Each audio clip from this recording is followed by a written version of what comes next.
पहले हमारी नानी जब घर में कोई भी सामूहिक भोजन का आयोजन होता था तब वह सारा भोजन एक कमरे में रखवा कर उसको सफ़ेद कपड़े से ढक कर रख देती थी और खुद शुद्ध वस्त्र पहनकर उस कमरे में रहकर भोजन परोसने वालों को भोजन बिना पूरा कपड़ा हटाए देती थी और किसी को अंदर नहीं आने देती थी। और जब तक सभी भोजन नहीं कर लेते थे उस समय तक वह उपवास रखती थी।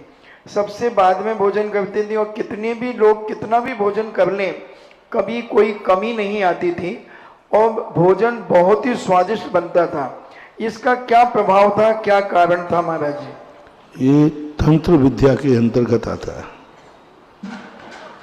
एक तंत्र विद्या है जो गृहस्थों के लिए बहुत कार्यकारी होती है और उसके माध्यम से वो इतने उसका सम्मान करते थे कि उसको कपड़े से ढक देते थे। कितना बना है ये भी नहीं देखना, कितना खाली हुआ है ये भी नहीं देखना और उस कमरे में वह व्यक्ति बैठता था जिसने अभी तक भोजन नहीं किया है।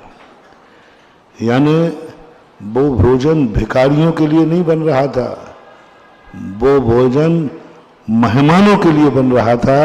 मेहमान महामान, जैसे मुनि महाराज को आहार देते हो तो पहले तुम नहीं खाते हो, देते हो, ऐसे ही घर का व्यक्ति हमारे यहाँ जो आए हैं वो भिखारी नहीं आए हैं, मेहमान आए हैं, उनके लिए हम भूखे रह करके भी उनको खिलाएंगे।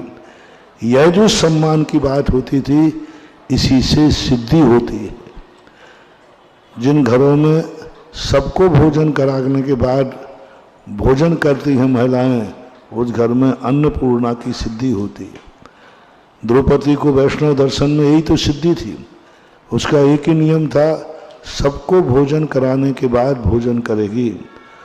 उसका परिणाम ये निकला कि जब तक वो भोजन नहीं कर ले तब तक कितने लोग भोजन कर जाएं लेकिन वह भोजन खत्म नहीं होता। ऐसे ही वहाँ की यही परंपरा के कारण से कि भोजन देने वाला अभी खाएगा नहीं, सबको खिलाएगा।